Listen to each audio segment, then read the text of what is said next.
Tonight is Chaf Zayin Nisan. Today was above Nisan. Today was the 11th day of the Omer. Tonight's already the 12th. We're going to learn now the daf for today for Shabbos. Sotah daf Yud Aleph. We left off on Yud Amud Beis by the beginning of the widest of lines, around 12-ish lines from the bottom of the Amud. The fifth word on the line, the sixth word on the line of Shalom by the two dots.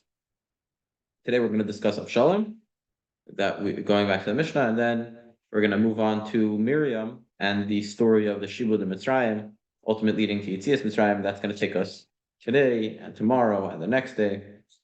Kitzer. Okay. Avshalom. Avshalom is God B'Sarei B'Chulu Avshalom, who is the son of David HaMelech. We're going to learn some of the details of the story today.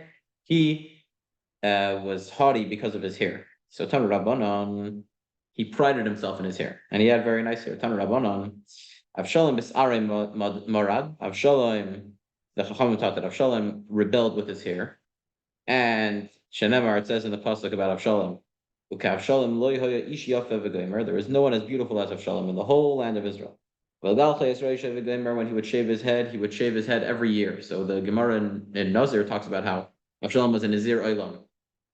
And Nazir Olam is someone who takes a vow of Nazirus forever, that they're a Nazir forever. And Nazir Olam, the halacha is that he's able to cut his hair once a year. So Avshalom used to cut his hair once a year. Every year, he would shave. He covered the love because his hair would become too heavy. V'gilcha, he would shave it off. V'shakal asa'ar reisha, he would weigh his hair. Masayim shkalim be'evan hamelech, his hair would weigh 200 shekels weight in the king's stones, the king's measurements of currency. In the olden days, the currency was based on weight, so it was this tremendous amount of weight that his hair was. Tana, and we learn from a brayso that Evan Shanshe Tzveri Avanshe Tzveri Sheiklim Ba, that this Evan Hamelech that the pasuk is referring to is the kinds of stones that the people in Tveria and Tzipori used to use to weigh their coins. And because of this, because he thought that he became haughty because of this, he became arrogant, he made a whole rebellion against his father. Because of this, the Ficha Nitla Bis, all right, therefore he was killed, he was hung by his hair. Shenemar, it says in the pasuk, so Shalom made a whole rebellion, and they made a counterattack. Right? David HaMelech was chased out of Yerushalayim because of it. He had to leave, he went into exile. And what happened was, David HaMelech had told his army that you could fight back, but do not kill Avshalom. We're going to see soon that they actually did kill Avshalom, and David HaMelech was very upset, as we're going to see. But the war was happening between Avshalom's men and David HaMelech's men. So Avshalom chanced before David HaMelech's servants in this war. Avshalom is riding on this mule. The mule comes under the thicket of an Elah tree. An Elah tree we learned together when we were learning Chumash and Parshas Vayishlach. So we have an Elah over there that Yaakov buried all the Avodah Zarah under the Elah. An Elah is a big tree that doesn't bear fruits. It's a Elon struck. It doesn't have fruits, and in English it's called the terebinth tree. So it's this big thick tree. So he's riding under this tree, and his head gets caught up in this thicket, and he gets hung from his hair. His hair gets caught up in the thicket. And now he's hanging. The mule runs off, and now he's hanging now between the heavens and the earth. So Shokal Safsira Ba'alim, he took a sword, he wanted to cut his hair so that he could get off the tree and run away from David's servants, but now they see that he's right there, they're chasing him. Tana de Rabbi Shmuel, the Rabbi Shmuel's yeshiva taught that at that moment, Nivgash Mitachtav, Gehenim opened up from under him. So he didn't cut off his ear, because if he would cut off his ear, he'd fall down into Gehenim. So that's also not a good option. So he just stayed hanging in the tree. And Yoav came, they killed him. We learned in the Mishnah that they stuck 3 spears in his heart, and 10 people, hit him with also hit him with spears. We learned that in the Mishnah on Daf Tesam with Beis. Kitzer.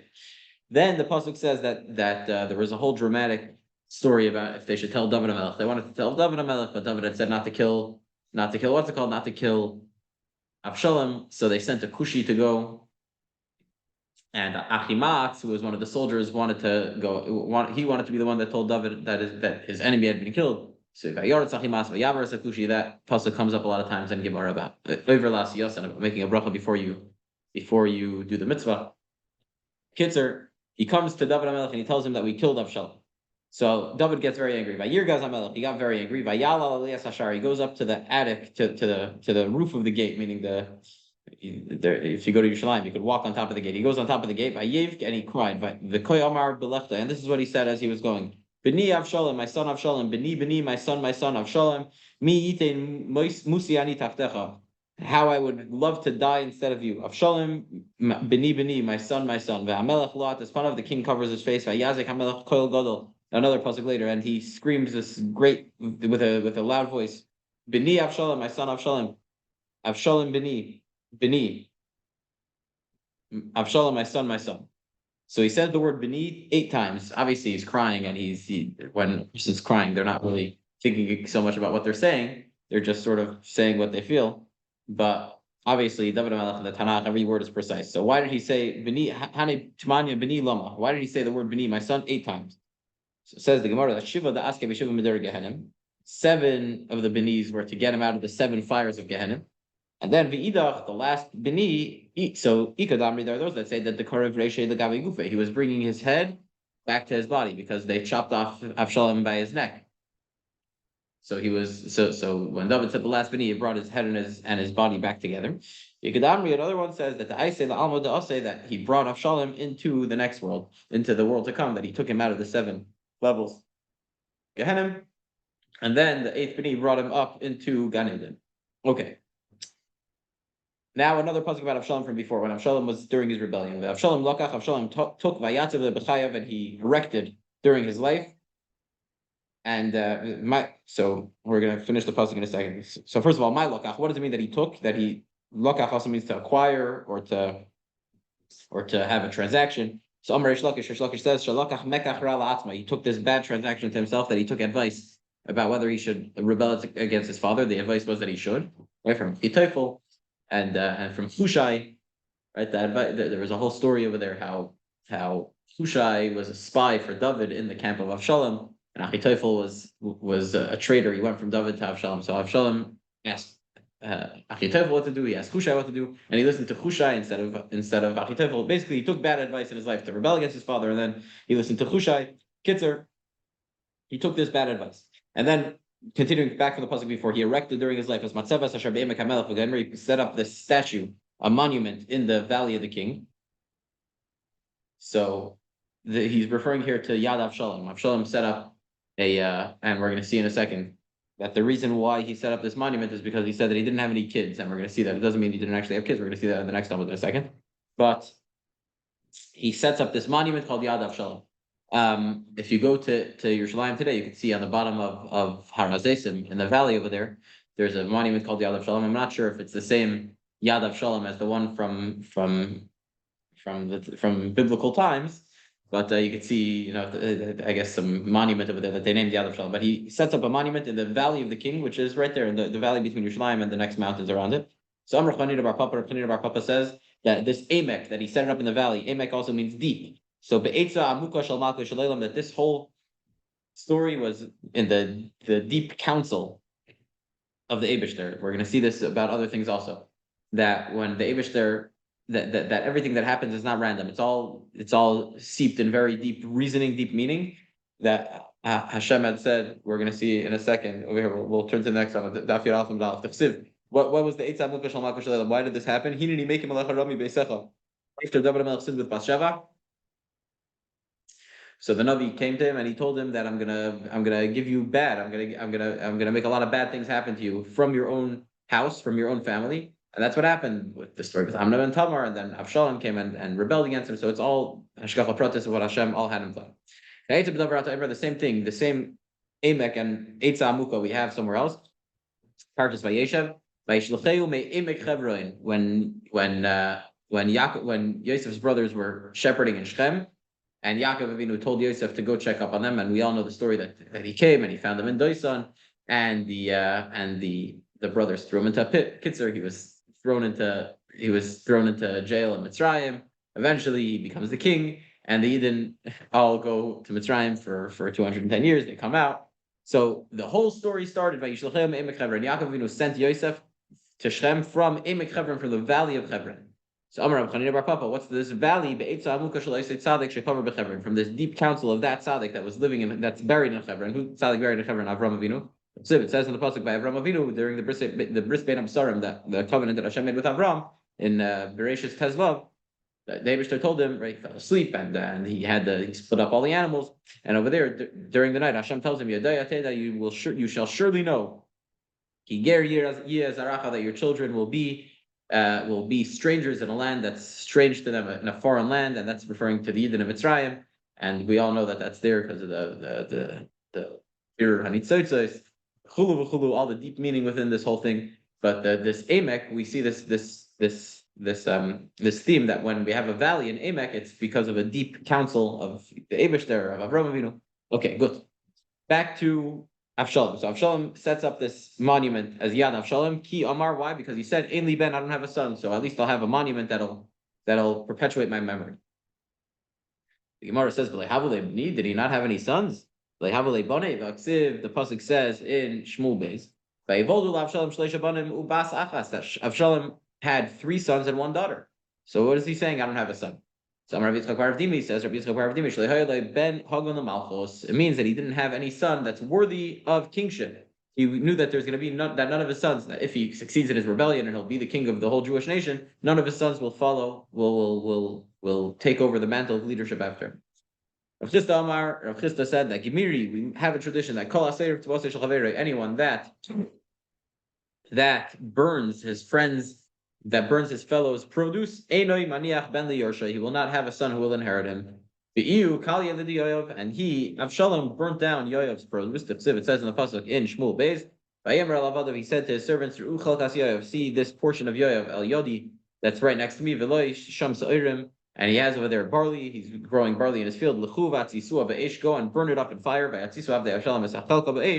Avshalom's servants went and burnt down Yoav's field of barley. So therefore, since he burnt down his fellow's field, he didn't have any son who was worthy of inheriting his position. And it's a good lesson that on how we have to be careful with other people's property, on respecting other people's property. Okay. That's the story with Avshalom, and now we're quoting back from the Mishnah of Miriam v'chulu. So too, by good, we have Midah connected Midah, that Miriam waited for Moshe for 1 hour when he was in the Nile River. So when she got Saras in the desert, they even waited 7 days before they traveled. So says the Gemara, Midami, can you compare that you're saying but by bad, Shimshon was with his eyes, so he got punished with his eyes. Avshalom was his hair, so he got punished with his hair. And so too by good, Miriam. But Midami, you can't compare the two things. By Miriam, she waited 1 hour, and then we waited the reward. It was 7 days. It was much greater. It was a much bigger reward than what she had done. We're saying Midah Keneged Midah is that it's measure for measure. It's tit for tat, or tat for tat, right? That it's one. If it was 1 hour, she should be rewarded for 1 hour. Why she was rewarded 7 days? So Amar Abaye says, So he says, Taka, you have to amend the Mishnah and say that for toiva, for good, it's not like that. That rather by good, it's much more. You get rewarded much more. So Amar Rava says, Rava says to Abaye, don't be changing the Mishnah over here. The Mishnah says that the same thing is for good. So Rava says that this is how the Mishnah has to be read. So too by good that that it's in the same measure, in the same way that you did. Miriam waited, so therefore the Eden waited. However, forever, there's another rule that has to come into place that midah tova meruba midas paranos, that always a good measure is greater than the measurement of punishment. That when a person does good, he gets rewarded much more than. That's a separate thing. That's not connected to midah connected midah. It's not midah connected midah. Miriam waited, so we waited for her, and really it should have been 1 hour. But since meruba midah tova, since a good measure is much greater, so it has to be for much longer. So now we're going into the story of Miriam. And from here, we're going to go into the story of what's it called, of Shibud Mitzrayim. And from there, we're going to go into the story of Yitzias Mitzrayim. And it's going to be lots of fun. So let's start. Daf Yud Aleph, Amud Aleph, 6-ish, 7 lines from the beginning of the wide lines. Vayokom, Melech, Chodosh. Oh, sorry, I take that back. Up the second line of the wide lines. So it says that Miriam waited by the Nile. She stood from afar. His sister stood from afar. So Amar Rav Yitzchak says, Pasuk zeh kulei al shem hashchina nemar. This entire pasuk is said about the Shekhinah. Why? because the Torah really, that's if the Torah could have just said that Moshe was in the Nile River. Basia came and took Moshe. And it should say, how did Basia find Moshe? Because Miriam was standing right there. It doesn't have to say a full pasuk. That his sister stood from afar in order to see Ladas, in order to know what will happen to him. All these words are extra. And we're going to explain them that it's talking about the Eibishter, how the Eibishter was standing there together with Moshe, guarding Moshe the entire time. Obviously, Miriam was there also, but it's also saying how the Shekhinah was there watching over Moshe. Vate Satzav, that she was standing, the Chsiv, it says about the Eibishter also. Vayavay Hashem vayisatzav again, Pasuk in Shmuel Aleph, that the Eibishter came and stood. So standing also refers to the Eibishter. Achoiso, your sister, the Chsiv, Emer l'chachma, achoisi at, say to wisdom, you are my sister. That's also talking about the Eibishter. Mishlei. Meirachik from afar, the Chsiv, it says in Pasuk in Yirmiyah, Meirachik Hashem nearly, Hashem appears to me from afar. So that word also refers to the Eibishter. Kikel deis ladas, she stood there ladea in order to know what's going to happen. So ladas, the chsiv kikel deis Hashem. Hashem is a God of knowledge.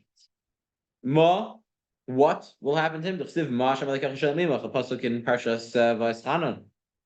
Sorry, Parshas Eikev. The pasuk says, "What is Hashem asking from you?" So what is also about the Eibishter? Yei oseh will be done. The chsiv ki lo yasa Hashem lekim davar. Hashem will not do anything. In pasuk in Amos, dav loy to him. The chsiv vayikra loy Hashem shalom. It says. A pasuk in Shoftim that Hashem called out to him, peace be upon you. So you have all these words. These 7 words all are referring to the Eibishter and showing that the Shekhinah was standing right there with Moshe, guarding him to make sure that nothing happened to him. Okay. Now, the beginning of the story of the Shibud in Mitzrayim. The pasuk says in the beginning of Sefer Shmos that the Yidden were in Mitzrayim. The first generation, Yosef and his brothers all died out. The Yidden were swarming and they became a very great nation. Then the pasuk says like this: Vayakom melech chodosh v'gomer, that there was a new king on Egypt, and this king didn't know Yosef, and he's the one that's going to start making all the tzaras. So Vayakom melech chodosh, a new king got up. A new king was ascended. Rav Shmuel, machlokes Rav and Shmuel. Chalamar, one says chodosh mamash, that he was actually a new king. That there was, meaning we had a Paray also in the story of Yosef. That Paray was the one that made Yosef the second in command. He was all nice to the Jewish people, and he got the Jews, settled nicely. So the question is, so one says that it was Take was a new king, and that's why he made new bad decrees. The other one says that no, it was the same king Pare as before, but he just had what it says Chodesh means that he had new decrees. He had a change of heart. Madamar Chodesh Mamish, the one who says that it was Take a new king.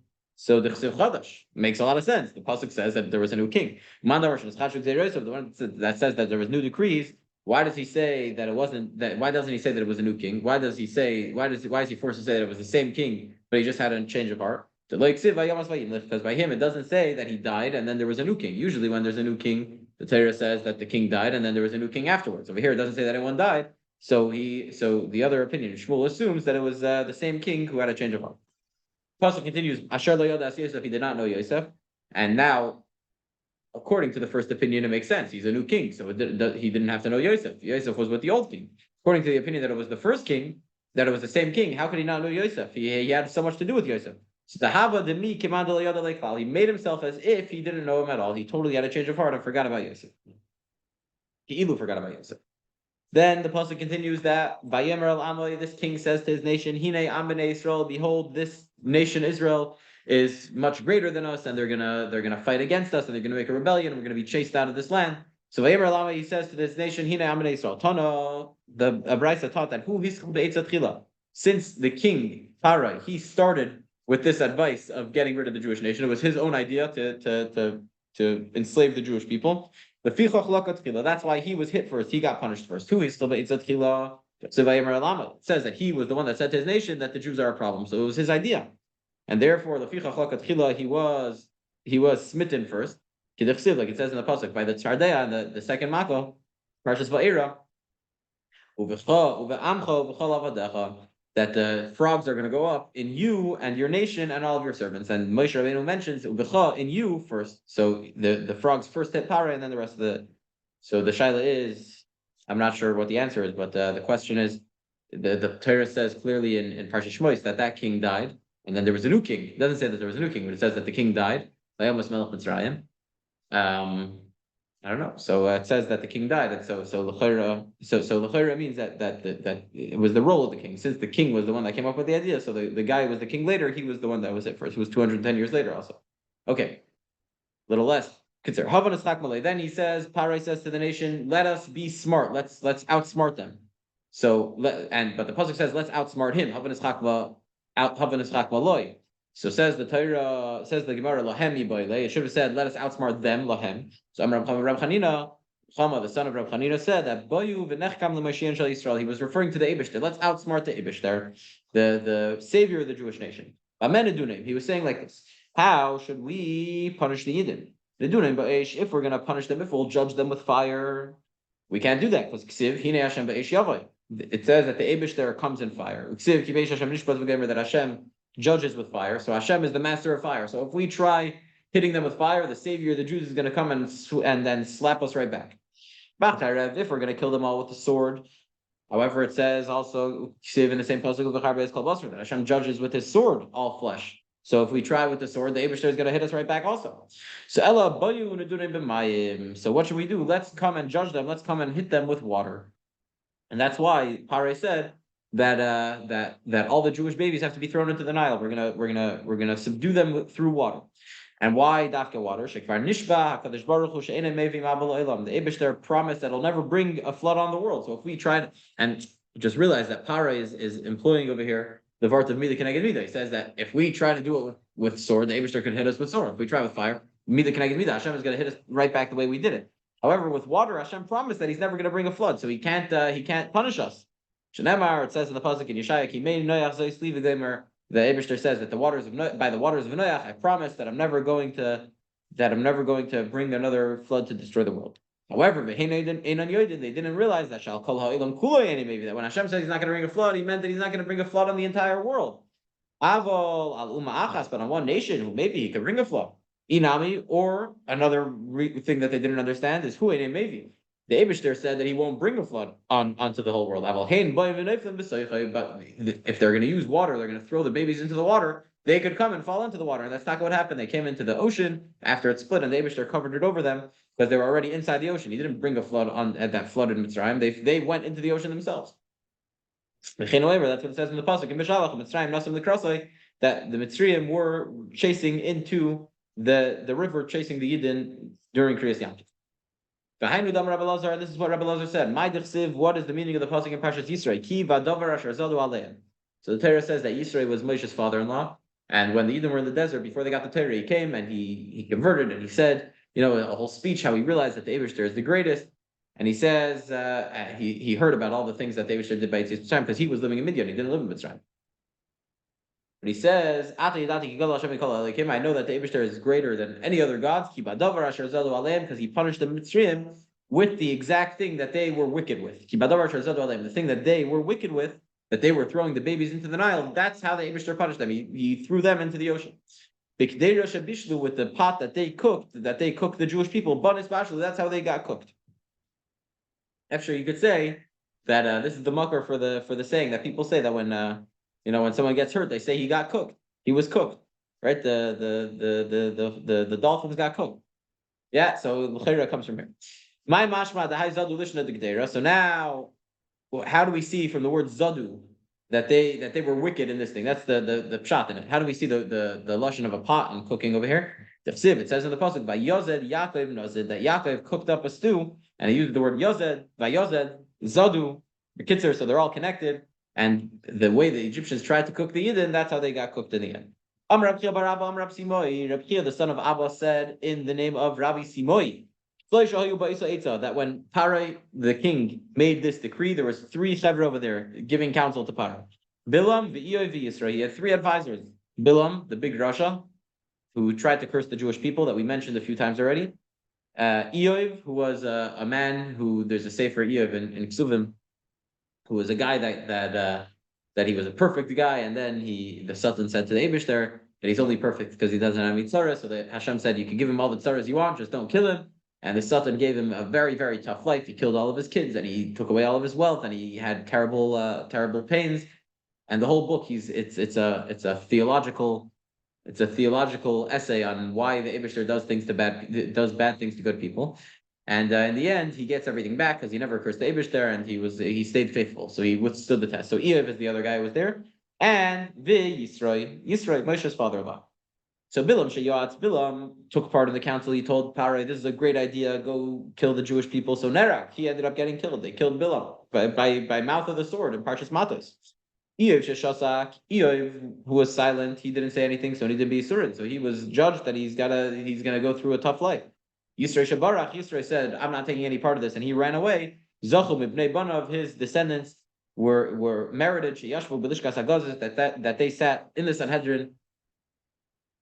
In the Lishkas Hagazis, the Hoonstone chamber in the Beis Hamikdash, Shemar, like it says in the pasuk in Divrei Hayamim, O Mishpachos Seifrim, Yoshvei Yavetz, the families of the scribes who are sitting in the Yavetz, the council, which means it's a reference to the Sanhedrin. So it's the Taroyim, Shmatiim, Sukosim, Hema Hakenim, Haboim, Mechamas, Avi Beis Rechav. It was the Taraites and the Samaites and the Sukkaites.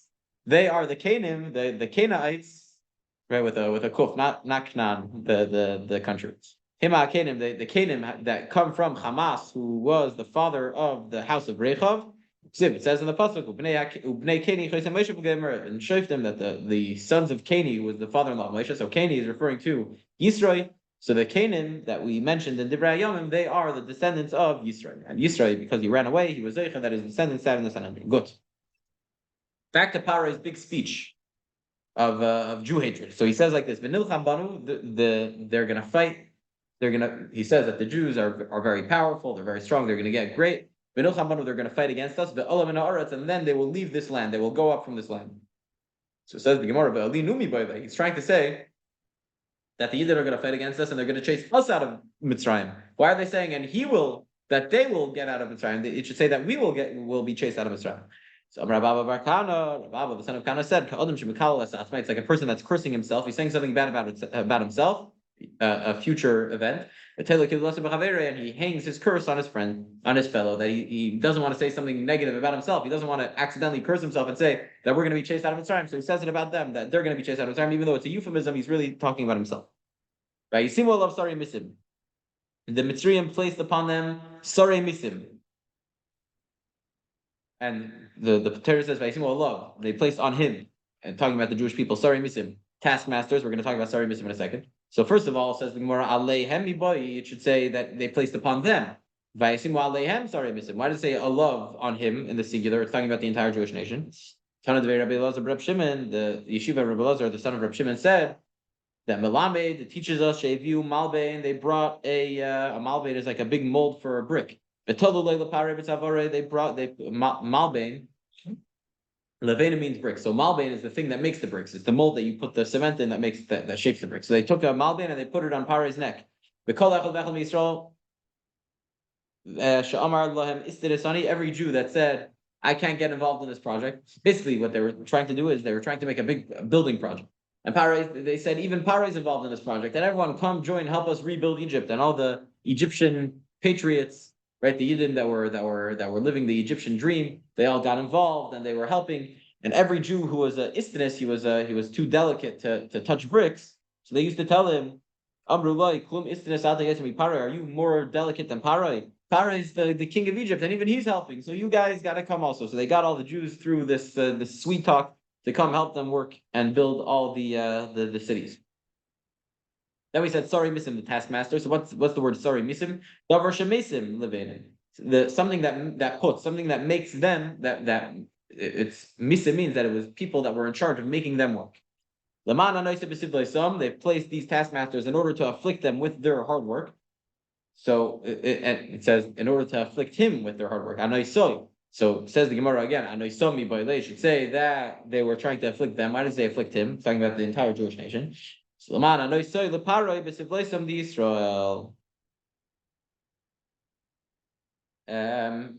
That they were afflicting Paro himself, that Paro himself took this malbein on his shoulders in order to get the Jewish people, in order to get them to work. And he built, also talking about the Jewish people, the cities of Miskinois. We're going to see in a second, what does Miskinois mean for Parai? And these two cities were Pisam and Ramses. We're going to see all about this in a second. So Vayivan Arei Miskinois L'Pari, they built Arei Miskinois. So Rav Shmuel, Machlekes Rav Shmuel, Chadamar, one says that Miskinois means Shemisaknois es Balein, that they're dangerous for those that live there. Chadamar Shemimaskinois es Balein, that they make those who live there poor. So let's see Rashi. Shemisaknois es Balein. The first one is Arei Miskinois is sort of like a prophecy that because of them building the cities, because the Egyptians were forcing them to build the cities, it made the Mitzrayim endanger them, that they ended up drowning in the ocean. That they make them poor, that it makes the owners poor. It was referring to the Egyptians, that since the Egyptians forced the Yidden to build these cities, so it made the Egyptians poor, because when the Yidden left Mitzrayim, they took all the wealth together with them. By not so Mitzrayim, they emptied Mitzrayim of all the wealth. So Damar Mar, the master has said, and anyone who gets involved in construction, he will become poor, and that's referring to the Egyptians, that they made the Yidden work, and they ended up getting poor out of this whole ordeal. They built the two cities as Pisam Ves Ramses. Rav Shmuel, Machlekes Rav Shmuel. Chadamar Pisam Shma. One that they both say that it was really one city. The first one says that the city was actually called Pisam. However, Ramses is a nickname. Why was it nicknamed Ramses? Rishon Misroises, because every brick would fall down when they would put it on. It was very flimsy. The material they were building with was very flimsy, and the bricks would always fall down. They were crumbling. The Chadamar one says Ramses Shma, that the city was actually called Ramses. So why was it nicknamed Pisam? Rishon pi tahim, but like Pisam comes from the word pi tahim, the mouth of the depths. That every time they would put a brick, the depths would swallow it up. It would be swallowed by the ground. It was in quicksand. So the pasuk continues that as much as the Egyptians would oppress him, the Jewish people, so he would multiply and so he would sprout out. The Yidden got bigger and bigger. So says the Gemara, parts of me by they should say so they got bigger and so they sprouted out. Why did it say he? So says the Gemara, Amar Shlakish said, Ruach HaKodesh mivasarton, Kenir bevechin Yifreit.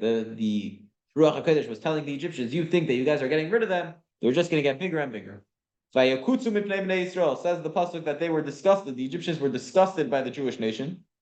Melamed, the word Vayakutsu, why does he use this word? Melamed, the teacher that the Yidden were like thorns in the eyes of the Egyptians. Then says the Gemara, the pasuk in Parshat Shmos, Vayavidu Mitzrayim es bnei Yisrael, the Egyptians forced the Jewish nation to work, turning to Amud Beis, bifarech, with hard labor. So Rabbi Lezer Amar, what's this word perech? Rabbi Lezer says bifarach, with a soft mouth, that they started by saying that we're all getting involved, and Pari is getting involved, and we're going to pay you, and it's going to be givaldic, and it ended up very bad. Reb Shmuel Bar Nachmani Amar, Reb Shmuel Bar Nachmani says no, pasha bipricha, that bifarech means that it broke their bodies, b'shivren guf. I'm reading Rashi. That it was mamish, that it was back-breaking labor. Then says the pasuk, they embittered their lives the kasha with hard work, with mortar, with bricks, and then it says that with all the work that there was there to do in the field, that they made them do everything. So Amar Rava says Rava, in the beginning it was it was just mortar and bricks, and then in the end, after the Egyptians got grasp over the Yidden, that they forced them to continue working, it was it was all work in the field. Then says the pasuk, all of their work, that they made them work, like we had parach before. Reb Shmuel Bar Nachmani says, why does it say this again? They would make the men do women's work, and they would make women do men's work, things that people's bodies aren't trained for. And the opinion that said before that the first beferach just means that it was a perach, that they smooth talked them into it. So for sure over here, the second beferach for sure means with backbreaking labor. Darash Rav Avira taught he darshan b'sar nashim tzidkonios, with the reward for in the merit of these righteous women that there were in that generation of Mitzrayim. Nigalu Yisrael Mitzrayim, the Jews were redeemed from Mitzrayim. Why? What happened? When the women would go to draw water for their families, the Eibishter would bring to their buckets these small fish, the kadean, in their jugs. And there were so many fish that they would draw out, half of the pitcher would be fish and half of it would be water. They would come home and they would put up 2 pots of water. And one would be just for hot water, and one would be for the fish. They would cook the fish. Then they would go to their husbands that were in the field. They would bring all this They would wash them with the hot water. They would anoint them. They would feed them with these fish. They would give them water to drink. And they would have relations with them over there between the borders of the fields. Shenemar, like it says in the pasuk, if thou shalt lie between shvatim, between the borders. Right, and we all know the pirush of the Baal Shem Tov on this pasuk, in Tishkiv when Ben Shvatoyin, that the Eibush there sits by the lips of every Jew to listen to all the Torah and the davening that they say, and he waits for them to pray for them to say praise to the Eibush there.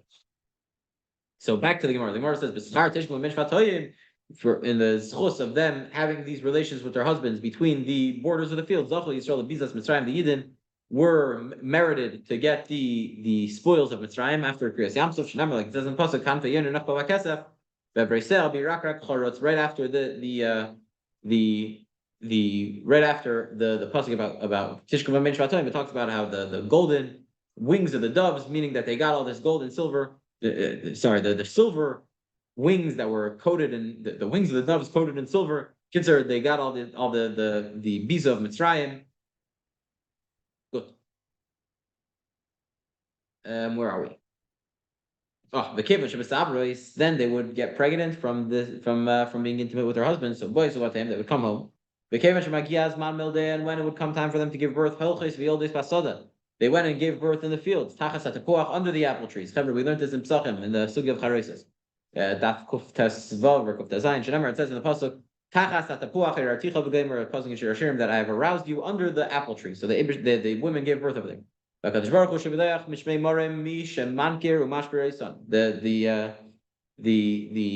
Eibishter would send from up there someone, I guess angels, that would go and clean and help them give birth. Set up the baby's limbs. Just like a midwife, they acted as a midwife who goes and helps set up the baby. Like it says in the pasuk in Yechezkel, who led us your midwives on the day that you were born. The umbilical cord wasn't cut, and you weren't washed in water. The Mishnah really was the Eibishter sending malachim to help out the women because there was no midwives there to help them. And the Eibishter would gather for them two circles. Echad shel shem, and one was oil, echad shel dvash, one was honey. For the baby, like it says in the pasuk in Parshas Hazinu, vayinikeu dvash misela v'shemen v'gomer, that he gave that they suckled for him. The Hashem gave the Yidden to suckle on the dvash misela, honey from a rock, v'shemen meichal mishtzur, and oil from flintstone. Kitzur, this miraculous nurturing that the Jewish babies got. Once the Egyptians would realize that there was Jewish babies, they were boy in the harga, they would come and kill them. A miracle would happen. They would be swallowed by the ground. So then the Egyptians would they would bring oxen, and plow the field, plow on top of the babies to try to kill them from under the ground. Remember, it says in the pasuk, that upon me the plowers plowed. The plower is going to plow. And after the Egyptians would leave, they would sprout up and come out of the ground just like the grass in the field. Remember, it says in the pasuk, we quote this in the Agadah, pasuk in Yechezkel, I have made you plentiful like the herbs of the field, like the sprouts of the field. And when they would grow up, the mothers would go home and they would come in groups back to their house, in herds, back to their houses. It says in the pasuk over there, and Yechezkel continues, you grew up, and you came in Adi Adoim. So says the Gemara, Al Tikri Ba'adi Adoim, don't read the words Ba'adi Adoim, Ella Be'edrei Adorim, in many herds, that they came back in herds back to their houses. Good. And when the Eibishter revealed himself by the ocean, when Hashem split the ocean for the Jewish people, the babies that the Eibishter took care of when they were born, they were the ones that recognized Hashem first. Like it says in Oz Yasher, the Yidden said, "This is my God, and I will exalt him." So it says this is the Eibishter that they were able to point and show this is the Eibishter, because the the Kivyachol, the children who were taken care of who were taken care of by the Eibishter when they were young, they were able to recognize the Eibishter by the ocean, and they said, "This is the Eibishter." They recognized him from back then. Good. Then the pasuk continues, "Vayemer Melech Mitzrayim, the king of Egypt, calls Lamayaldes Ivrius V'Gomer to the Jewish midwives, the midwives of the Jewish people, and he tells them to kill the babies. And obviously, we know the story that they didn't listen, they didn't kill the babies, and the Eibishter rewarded them for that. We're going to learn that today in the bottom of the Yamud, and then eventually Paro just made a decree that you should throw all the babies into the Nile, which we're going to learn about tomorrow, I believe. Good. But now he calls the midwives, and he says. So Rabbi Shmuel, first we have Machlekes Rabbi Shmuel. Chadamar Isha Bita. One says that it was a woman and her daughter. Chadamar Kala B'chamay. So one says that it was a mother-in-law and the daughter-in-law. Madamar Isha Bita. The one opinion that says that it was the mother and daughter, this two midwives.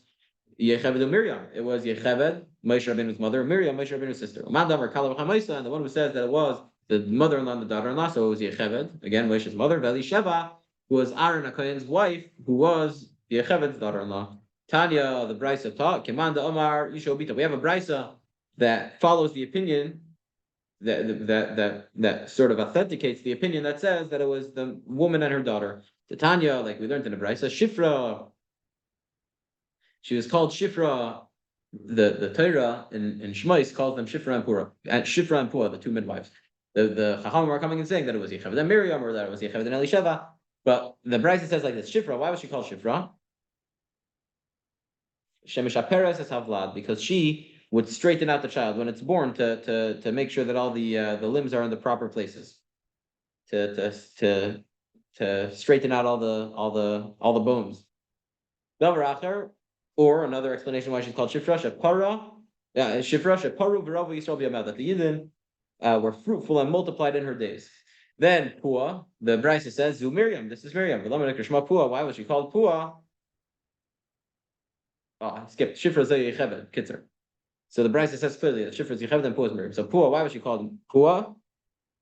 Shahisa Poya Umetzia Savlad. That she would scream while the baby. Sorry, I take that back. Sorry. Pua means Shahisa Poya Umetzia Savlad. Says Rashi, Mishashe, so he says she would play with the child. Kiderach Shemasachkim Latinoikis with Varm Arevim Lashashoy.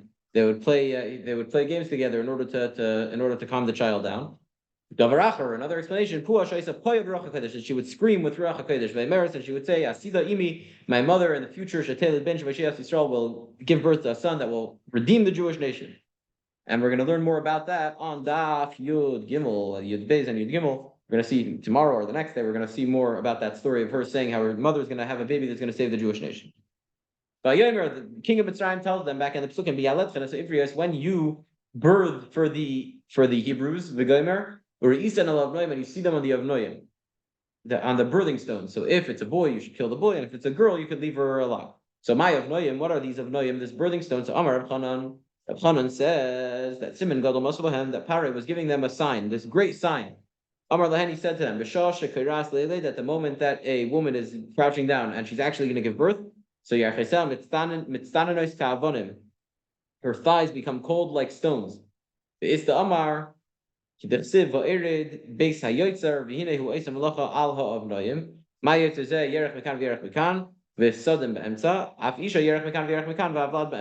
those that say that what was the simon that he gave them? He said forget about the simon. He says that the Avnoyim means the birthing stone.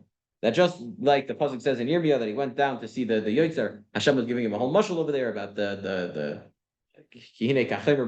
about how he's going to end up punishing the Yidden, whatever. But he sends him down to the Yotzer, to the craftsman, the guy who was making pottery. And over there, the guy crouches down, and he has one thigh on one side and one thigh on the other, and he has his pot in the middle that he's making. So too a woman, her thighs, one thigh on one side, one thigh on the other, and the vlad comes in the middle. In Bein Huva Amitene, so he said Paray that if it's a boy, you should kill him. Reb Chanina said that Simon Gadol Masulan, he gave them a big simon, a big sign that Ben Panav Lamato. If it's a boy, the face comes out on the bottom. Bas Panav Lamaila, a girl, the face comes out on top, facing up. Then said, yeah.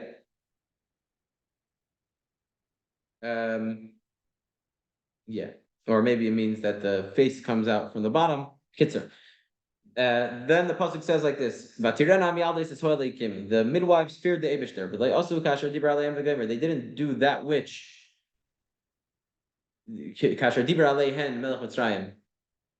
that they didn't do that which the king of Mitzrayim said to them. So says the Gemara that the Torah didn't have to say the word alehen to them. The Torah could have just said lahen. Lahen also means to them. So Amar Rabbi Yosi, Rabbi Chanina, the son of Rabbi Chanina said that Melamed, it teaches us Shetvan Ledvar Avera that Parai called them over to do sin with him. And they didn't listen to him. But Chayanas Hayiladim, and they let the Jewish boys live. Tana, we learned in a brayso that Loi Dayan Shlei Misu. Not only did they not kill them, they would provide them with food and with water. Good. But meaning that they made them live. Not only did they not kill them, they helped them live even more. The midwife said to Paroi, the Paroi called him and he said, "What is this? You're letting the Jews live." So they said the women of the Jewish people are not like the Egyptian women. The Jewish women are choyos. So my choyos, what's this word choyos? So if you want to say that choyos means midwife. So if you want to say that the Yidden were midwives themselves and the girls were saying to Paroi, we came, by the time they call us to come help them give birth, they already give birth because they themselves are midwives. They know how to have babies by themselves. And we didn't have time to kill the babies. The baby's already born, meaning Paroi wanted them to kill the baby while it's being born. So if you want to say that they're actually midwives, so atu chaya milay tzricha chaya chrisi, does a midwife not need another midwife to help her give birth? A woman can't give birth mamish by herself. Lo iluda. So they said to him, they were saying choyos is like animals. That this nation is compared to an animal. Yehuda is compared to an animal. Gur Aryeh, he's a lion. It says in Vayechi. Dan Nachash. Dan is compared to a snake in Vayechi. Naftali Ayala Shlucha. Naftali is compared to a gazelle that's running in Parshas Vayechi. Yisachar Hamar Garam. Yisachar is a hard-boned donkey in Parshas Vayechi.